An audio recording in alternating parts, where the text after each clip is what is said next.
안녕하세요. 성덕고 1학년 국어 강사 김종입니다. 우리가 이제 본격적인 내신 대비에 들어가기 앞서서 국어에서 좀 필요한 것, 그러니까 우리 친구들이 많이 틀린 문제를 통해서 국어 공부를 할 때, 그 다음에 문제를 풀 때 어떤 것들을 좀 주의해야 되는지 좀 환기하는 시간을 가져볼게요. 그래서 두 개의 문제, 문학 문제와 그 다음에 문법 문제를 통해서 맞아. 이번 중간고사에서 이런 거 내가 주의해야겠다 라는 생각을 좀 가졌으면 좋겠습니다.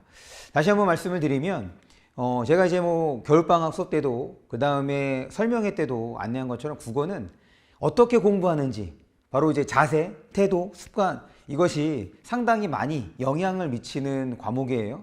지금 그런 것들을 아주 잘 보여주는 문제 두 개입니다. 근데 이거는 제가 이제 골라왔다기보다는 작년에 우리 친구들이 많이 틀린 것들 중에 있는 거예요. 어려워서가 아니라 우리가 평상시에 어떻게 공부했는지를 아주 잘 보여주는 문제. 볼게요. 먼저 문학 문제부터 살펴보겠습니다. 작품에 대한 설명은 건너뛰고 어차피 우리가 이제 내신 들어가면 자세히 살펴볼 테니까 우리가 작품을 몰라서 틀리지는 않는다. 결국에 내신 문제는 선택지를 내가 어떻게 판단해야 되는 것인지 그게 중요한 건데 지금 우리 배점을 한번 볼까요? 배점은 이제 3점인데 지금 작년 1학기 중간고사에서 객관식 문항 중에서 배점이 가장 높은 건 3.3점. 3.3점이 가장 높았고 가장 낮은 건 2.8점이에요. 그런데 2.8점 그 다음이 2.9점이 아니라 2.8점 다음에 바로 3점입니다. 그러니까 사실 이 3점짜리 문제는 난이도가 좀 쉬운 문제에 속한다. 그런데도 불구하고 우리 친구들이 많이 틀렸다는 거예요. 그러니까 다시 한번 내신에서는 여러분들이 내용을 몰라서 틀리는 경우는 상당히 드뭅니다. 왜냐면 학교에서도 공부하고 학원에서도 공부하고 게다가 이제 다양한 문제를 통해서 작품에 대해서 잘 알고 있기 때문에 그런데 왜 틀리느냐 그 점을 한번 돌아봐야죠. 지금 여기에서 틀린 게 바로 요 3번 선택지가 정답이에요. 적절하지 않은 거. 그래서 이제 요 부분이 틀린 건데 우리 친구들이 문제를 풀 때 작품은 그러니까 본문 잘 안 봐요. 왜냐면 방금 말씀드렸던 것처럼 알고 있으니까 거기에서부터 문제가 시작됩니다. 무슨 말이냐면 작품 지문을 딱 봤어. 그럼 제일 먼저 해야 되는 건 이 작품, 이 지문이 어떤 내용인지 주제가 무엇인지 지금 이제 시였으니까 화자가 어떤 상황에 처해 있는지 그래서 이 상황을 통해서 화자는 무엇을 드러내고자 하는지를 먼저 떠올렸어야 돼요. 그러고 난 다음에 선택지를 봐야지. 그런데 우리 친구들은 어떠냐? 내가 공부한 거야. 알아. 어떤 건지. 그러니까 바로 선택지로 들어갑니다. 그래서 그동안에 풀었던 것들 중에서 지금 여기에 사용된 내가 옳은 선택지나 혹은 틀린 선택지에서 봤던 단어들 중심으로 내용은 어렵지 않은 거니까 그렇게 해서 선택지를 빠르게 처리를 하려고 하죠. 왜냐하면 서술형 문제도 있고 그 다음에 외부 지문도 있고 하다 보니까 지금 그런 문제를 좀 더 효과적으로 풀기 위해서 내가 알고 있는 작품 그 다음에 어려운 문제가 아닌 것 같은 거에서는 속도를 내려고 하는데 거기에서부터 그럼 채점하고 난 다음에 이 문제 내가 실수했네 이런 반응 다시 성급할 거 없습니다. 성급할 거 없어요. 이거 꼭 기억해 주세요. 이거는 시험 문제를 풀 때만이 아니라 여러분들이 평상시에 과제에 해당하는 문제를 풀 때도 신경을 써 주셔야 돼요. 지금 이 작품은 간단하게 얘기를 하자면 화자가 눈꽃, 그 다음에 봄꽃을 보고 깨달음을, 그러니까 사랑의 속성에 대한 깨달음을 얻은 작품이에요. 그러니까 그거를 통해서 사랑의 의미를 드러내고 있는 작품인 거지. 그럼 화자는 지금 뭐 하고 있는 거냐면 대상을 관찰하고 있는 거란 말이야. 그리고 거기에서 뭔가를 깨달은 거라고. 화자가 첫사랑을 하거나 그 다음에 성숙한 사랑을 하거나 그런 게 아니었단 말이지. 그런데 이 선택지를 보면 이거죠. 마음을 햇솜으로 표현하여 그래. 그럼 여기서 끊어서 본문에 있는 거 한번 확인해주고 주술관계 보고 난 다음에 적절한 거 맞네. 그러고 난 다음에 이제 뒷부분을 읽어서 여기에 나오는 내용을 처리를 해야 되는데 지금 이런 과정을 거친 것이 아니라 맞아 이 작품 사랑에 대해서 그 다음에 여기서 앞에 거 맞으니까 뒤에 것도 맞지. 그냥 이렇게 처리하고 있는. 다시 어려운 문제 아니고 배점에서도 확인을 했어요. 그럴 때 우리가 실수한 거 이 문제를 틀린 친구들이 두 가지를 실수를 했는데 첫 번째는 작품의 내용을 제대로 떠올려 보지 않았다. 그냥 내가 알고 있다는 것만으로 바로 문제로 들어가서 선택지를 판단하려고 했다. 그거. 먼저 이 작품의 상황, 화자가 처한 상황, 그걸 통해서 그 화자가 드러내고자 하는 주제의식 이런 것들을 먼저 떠올리고 난 다음에 봤으면 안 틀렸을 거라고. 두 번째, 선택지를 한 번에 처리를 하더라. 보통 문학 선택지뿐 아니라 모든 선택지들이 최소한 두 가지 이상의 내용을 담고 있습니다. 지금 이 문학 작품을 본다면 앞부분은 우리 본문에 해당하는 내용이 되는 거고 뒷부분은 거기에 대한 의미를 이제 부여한 거죠. 그럴 때 여기에서 단어가 딱 하나만 틀렸어요. 요 화자. 지금 요 문장에서 지금 여기가 들어있는 지금 얘가 여기에 있죠? 햇솜 같은 마음을 다 풀어준 다음에야 그러면 지금 요 부분에서의 주체는 뭐냐? 눈이거든. 눈이 행위 주체란 말이야. 화자는 뭐하고 있었다고? 관찰하고 있었다고. 그런데 지금 이 선택지를 보면 화자가 행위 주체로 나오고 있죠. 이건 사실 수업 중에도 엄청나게 강조했던 내용입니다. 그럼에도 불구하고 내용을 몰라서 틀린 것이 아니다. 평상시에 문제를 혹은 그 공부할 때 잘못된 방법, 잘못된 습관을 형성했기 때문에 이런 현상이 빚어지는 거다라는 거. 요거를 강조하고 싶어서 어려운 문제는 아니긴 하지만 그럼에도 우리 친구들이 많이 틀려서 갖고 와봤어요. 다시 국어 공부는 습관과 태도입니다. 선택지를 어떻게 분석하고 어떻게 판단할 거고 그 다음에 처음 문제를 들어갈 때 내가 어떤 마음가짐, 어떤 생각으로 임해야 될 것인지 특히 선택지 분석의 경우는 설명에서도 안내한 것처럼 클리닉을 통해서 모든 선택지를 다 끊어서 확인할 수 있게끔 그리고 그거에 해당하는 근거 또한 찾아서 적을 수 있게끔 진행을 할 거예요. 그러니까 선택지 분석에 대해서는 여러분들이 너무 고민하지 않으셔도 된다. 잘 따라오면 된다는 거 요거 한번 말씀드리고 이제 두 번째로 결국에 1학년 때 우리의 점수를 가늠하는 건 딱 두 개입니다. 문학, 그 다음에 문법. 이번에는 문법 문제를 볼게요. 사실 여기 해당하는 내용 자체는 어려운 거예요. 우리 1학년 교과서에 실린 건 아니고 우리 1학기 때는 우리 성덕고 선생님들께서 유인물을 통해서 문법을 좀 많이 진행하셨어요. 그리고 어려운 내용이긴 하지만 사실 문법에서 가장 기초가 되는 영역이기도 합니다. 여기에 나오는 내용들을 잘 알고 있으면 그 이후의 문법들은 충분히 잘 해결할 수 있는 하지만 제대로 공부하지 않으면 헷갈릴 수밖에 없는 내용이기도 합니다.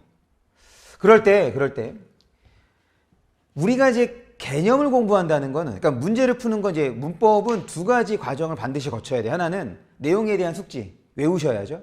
두 번째는 내가 외운 내용에 대해서 관련된 문제를 많이 풀어보는 것. 결국에는 내가 아무리 잘 외웠어도 문제에서 요구한 대로 내가 알고 있는 지식을 꺼내지 못하면 그 문제는 제대로 풀 수 없으니까. 그래서 반드시 문법은 요 두 단계를 거쳐서 우리가 공부를 해야 되는데 우리 친구들도 그렇고 이 영상을 보고 있는 어머님들도 생각하는 게 문법 다 외웠는데 왜 틀릴까? 그거. 문법은 외웠으니까 거기에서부터 공부 시작입니다. 외웠으니까 공부 끝이 아니라는 것. 그러려면 기본적인 지식을 그 다음에 문제를 풀기 위한 지식을 좀 구분할 필요가 있어요. 요거는 제가 일종의 팁이라고 할 수 있는데 제가 이제 겨울방학 수업을 하면서 우리 1학년 친구들뿐 아니라 지금 윈터에서 고2, 고3 친구들에게도 문법을 할 때 누누이 강조하는 겁니다. 문제에서 용언, 활용, 어간, 어미 요런 표현들을 확인을 한다면 문제에서 요런 표현들을 확인을 한다면 무조건 기본형으로 바꾸라는 얘기를 해요. 무조건 기본형 다의 형태로 바꿉니다. 이게 돼야 문제를 제대로 풀 수 있어요. 1차 다시 기본형 다로 바꾸고 두 번째는 기본형 다로 바꿨으니까 뭘 하느냐? 어간과 어미를 구분합니다. 그럴 때 요 다에 해당하는 자리가 무조건 어미. 그러면 나머지는 그렇죠. 어간이 되죠. 나머지는 어간. 이게 별건 아니긴 하지만 지금 이것을 습관화하면 이 문제를 풀 때 아주 손쉽게 해결할 수 있죠. 지금 여기에서 설명하고 있는 건 이제 용언. 요거에 대해서 설명을 해주고 있는 거예요. 그래서 뭐 어간, 어미, 뭐 이런 것들, 뭐 선어말 어미 이런 거 다 설명을 하고 있는 건데 지금 그렇게 하면 방금 안내한 것처럼 이 문제는 기억, 니은, 디귿의 기본형으로 먼저 바꾸는 것이 필요하죠. 기억은 되살리다, 니은은 먹다, 디귿은 가다. 이렇게 기본형으로 바꾸고 다자리가 모두 어미라고 얘기를 했으니 나머지는 어간이 되겠죠. 끝. 그러고 난 다음에 이제 얘랑 비교해 보는 거야. 이렇게 바꾸고 난 다음에 비교를 해보면 기억부터 볼게요. 지금 얘를 이제 되살렸다와 되살리다의 차이를 보면 얘는 뭐가 들어있는 거야? 되살리었다 얘가 들어있는 거고, 그 다음에 먹는다는 친절하네 여기 는이 들어있는 거고, 지금 가고의 경우는 다 대신에 고가 쓰인 거고. 끝. 이게 이제 문제를 풀 준비가 된 거지. 이렇게 하고 난 다음에 선택지를 봐야 우리가 답을 한 번에 찾습니다. 뭐 이거는 이제 우리가 문법 수업을 하려고 한 건 아니니까 자세한 설명은 하지 않겠지만 지금 이렇게 우리가 문제를 적절하게 풀기 위해서는 나름의 좀 요령이 필요해요. 그러니까 단순하게 내가 잘 외웠다고 해서 문제를 잘 푸는 게 아니란 말이야. 사실은 이렇게 공부하고 난 다음에 많은 문제를 풀어서 이런 문제를 풀 때는 이렇게 접근하는 것이 좋겠네 여기까지 되면 좋은데 지금 그럴 수 있는 시간이 별로 없죠. 그러니까 문법과 관련해서는 어느 정도의 요령이 좀 필요합니다. 그거 걱정하지 마세요. 그거는 제가 안내를 합니다. 다만 제가 설명회 때도 그 다음에 수업 때도 누누이 강조하는 거지만 제발 제가 외우라고 하는 것, 제가 시키는 것만 좀 해주세요. 제가 뭐 많은 것들을 시키지 않습니다. 많은 걸 외우라고 하지 않아요. 그런데 그런 사소한 거, 결국에 이런 사소한 것들이 쌓여서 여러분들의 점수를 갉아먹는다는 거. 한번 볼까? 지금 이렇게 바꾸고 났어. 그러고 난 다음에 이제 선택지를 보면 1번 기억과 니은의 어간은 순서대로 바로 나오네. 아까 전에 지금 되살리가 어간, 먹 어간, 가 어간, 그 다음에 다 이 자리에 해당하는 것이 어미. 그런데 여기 보면 순서대로 되살리 먹, 기억과 니은은 먹는.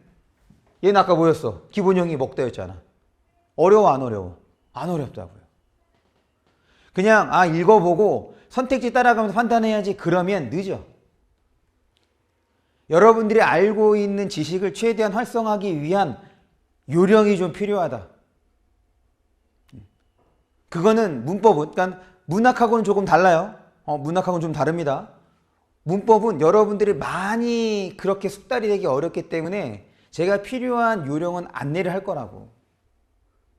그거 외우고 그거대로 적용해보는, 몇 번만 풀어보면 이렇게 하니까 답이 나오네. 이거. 다시 지금 문학 문제 하나와 문법 문제 하나를 살펴봤는데 제가 이제 여러분들에게 당부하고 싶은 거 하나, 첫 번째 문학과 관련해서 이거는 뭐 국어 전반에 해당하는 거죠. 제대로 된 공부 습관을 좀 길렀으면 좋겠다. 단순하게 문제만 풀려고 하지 마시고 그 선택지가 어떻게 구성이 되어 있고 그 구성된 선택지의 내용 중에서 어떤 것이 틀렸는지를 어떻게 좀 판단해야 되는 것인지, 그 다음에 기본적인 문제 푸는 자세는 어때야 되는 것인지, 그냥 바로 문제로 들어가는 것이 아니라 내가 공부한 내용들을 머릿속에 한번 떠올려야지. 이 작품은 이런 거였지. 떠올려야지. 그래야지 여러분들이 알고 있는 게 활성화되는 거라고. 우리 기계 아니야. 스위치 딱 켰다고 해서 여러분들이 한꺼번에 좌자작 컴퓨터처럼 나오지 않습니다. 어느 정도의 예열이 필요하고 어느 정도의 활성화 시간이 필요해. 그거를 해줘야지. 그게 바로 습관과 태도, 자세라고 할 수 있겠다. 두 번째, 문법. 기본적인 건 외우셔야죠. 외웠다고 공부가 끝이 아니다. 외운 거를 바탕으로 충분히 문제를 풀어보는데 선생님이 알려준 요령에 대해서도 반드시 숙지할 것. 알려준 요령에 대해서도. 그리고 그것을 최대한 적용해 보려고 하세요. 그게 중요합니다. 아니 수업할 때는 다 안다니까? 맞아. 풀어줬잖아. 그러면 될 것 같아. 아니 그럼 너네들도 문제를 풀 때 적용을 해야지. 왜 자꾸 적용을 안 해? 그래야지 보인다고. 1학년 때 국어 어렵지 않아요. 여러분들이 정신 바짝 차려서 조금만 신경을 더 써주시면 생각보다 좋은 점수 받을 수 있습니다. 저를 한번 믿어주세요. 같이 한번 힘내보면 아, 내가 선택 잘했다. 아, 국어 공부 이렇게 하는 거였구나. 야, 생각보다 국어가 재밌네. 이런 생각이 들게끔 안내하겠습니다. 이번 영상은 여기까지며 우리는 현장에서 볼 수 있도록 했으면 좋겠네. 그러면 내신 수업 때까지 건강히 잘 있고 그 다음에 우리 내신 수업에서 반갑게 서로 인사했으면 좋겠네요. 여기까지 마치겠습니다. 감사합니다.